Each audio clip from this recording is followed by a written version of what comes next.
So today we're going to be talking about a geometric sequence. So yesterday we did an arithmetic sequence where you add the same number every time or subtract the same number every time. With the geometric sequence, you are multiplying the same number every time. So for example, let's say I had 2, 6, 18.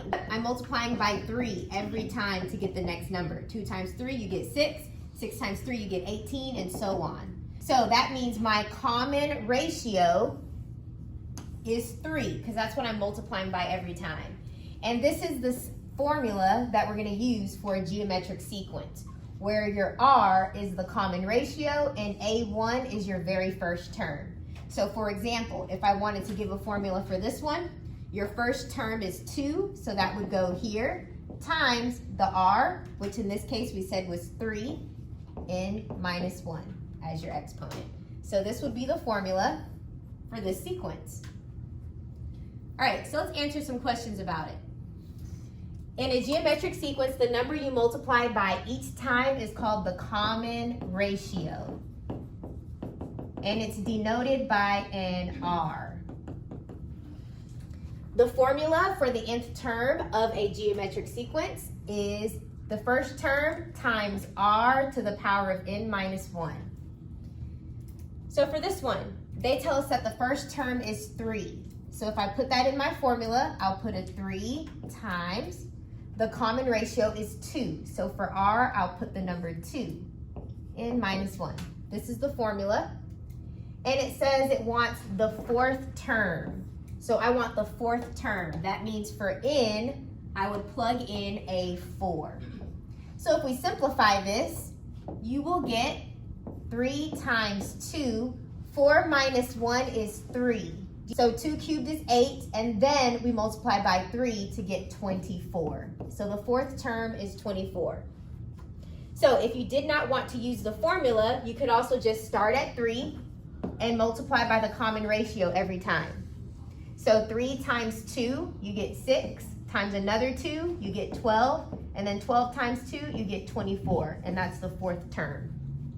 Okay? So if they ask you for just the fourth term, maybe this way is easier.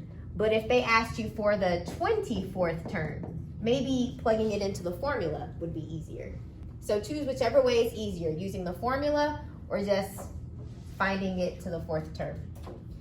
Okay, in the sequence 5, 10, 20, 40, 5 times 2 will give you 10, times 2 will give you 20, 20 times 2 is 40. So your common ratio is 2. The third term of the sequence, 2, 6, 18, is 18. That's the third number, the third term. All right, so let's look at some more examples using the geometric sequence. So we want to know the fifth term of the geometric sequence. So it looks like they're multiplying by 2 every time. 2 times 2 gives you 4, 4 times 2 gives you 8. If you want the fifth term, 16 times 2 will give you 32. So your answer here is 32. That's the fifth term. A5 is 32. It wants to know what the common ratio is. It goes from 81 to 27 to 9 to 3. What are they multiplying by every time? Yep, you got it, 1/3. Your common ratio is 1/3. So you might have been thinking they're dividing by 3 each time. 81 divided by 3 is 27. 27 divided by 3 is 9. 9 divided by 3 is 3. So that is the pattern. However, we describe it as multiplying each time. So saying dividing by 3 is the same as multiplying by 1/3. These are the exact same thing. So guys, whenever your sequence is decreasing, that means your R value is a fraction. Okay, if it's decreasing, your R value is a fraction.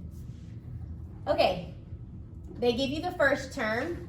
The first term is 6, and your R value is -2. So it wants the formula.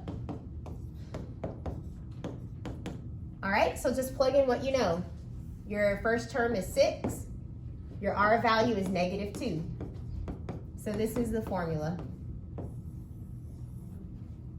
Whenever you have a negative number raised to a power, you're going to see the oscillating thing where the first term is negative, then positive, negative, positive. It goes back and forth. So let's just see what happens. We know the first term is 6. Let's find the second term. So I'm going to plug in a 2, and let's see what happens.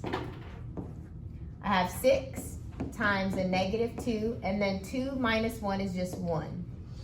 So this is just 6 times negative 2, which is negative 12. So it became negative for the next term. If you plug in a 3, let's see what happens. So now I'm going to plug in a 3. So if you plug in a 3, 3 minus 1, you get 2. Negative 2 times negative 2 is a positive 4. So 6 times 4, you got a positive 24. So whenever you have a negative to a power, it's going to oscillate. Positive, negative, or negative, positive, negative, positive. It's going to go back and forth. When it just goes back and forth, if you were to graph this, your first one was at 6, right? Then it was at negative 12. Then it was at positive 24. Then the next one's going to be way down here. Then the next one will be way up here. When it doesn't go towards the same number, we say that the limit does not exist. It doesn't go to the same common goal. So we'll talk more about limits later. It wants to know what is the first term of this. So I'm going to write the formula down. Okay. They told us that R is 2, so I'll replace R with the number 2. And the end value they gave me is 3. So I'm going to replace all the end values with the 3. Okay, and I need to use this number 16. Do you guys see how A3 is 16? So I'm going to erase A3 and put in 16. So that 16 will go over here. So the only thing I don't know is A1. So let's solve for that. Let's simplify this a little bit. 3 minus 1, you get 2. 2 squared is 4. So this becomes A1 times 4. Well, the opposite of multiplying by 4 is to divide by 4, so that those cancel out. So A1 is equal to 16 divided by 4 is 4. So this is the first term of this sequence that they gave you. And it kind of makes sense, because if your first term is 4 and your common ratio is 2, 4 times 2, you get 8. 8 times 2, you get 16, and that's the third term. So it makes sense when you put it all together. So now we're going to calculate the first 5 terms. So I'm going to plug this into my formula. The formula is AN equals the first term times the ratio. N minus 1 is your exponent. They gave us the first term, so let's find the second term. I'll plug in 2's. This part stays the same. The only thing that's changing is this N value. I plugged in a 2 where the N is. Okay, so let's simplify this.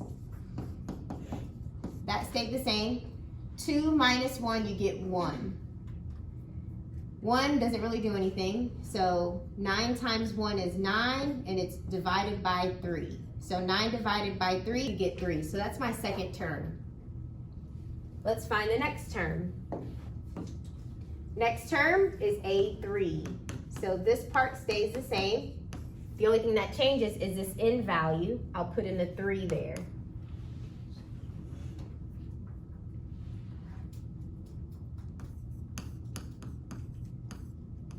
Okay, 3 minus 1, you get a 2. So 1 squared is 1, 3 squared is 9. This is the same thing as 9 times 1, so you get 9 over 9, which is just 1.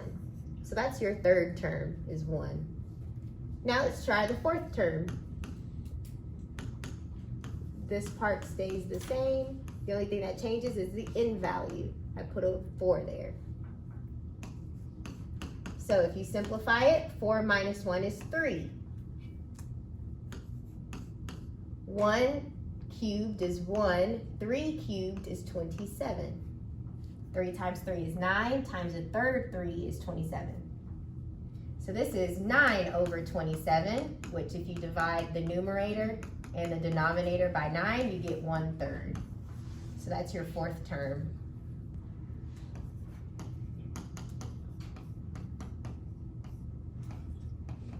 Okay, 5 minus 1, you get a 4. 1 to the 4th power is just 1. 3 times 3 is 9, times 3 is 27, times a 4th 3 is 81. So this becomes 9 over 81. So simplify it, you get 1 over 9.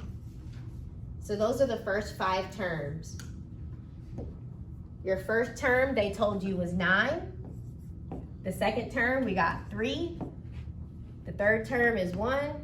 Fourth term is a third. The fifth term was 1/9. So those are the first 5 terms. And you could keep going.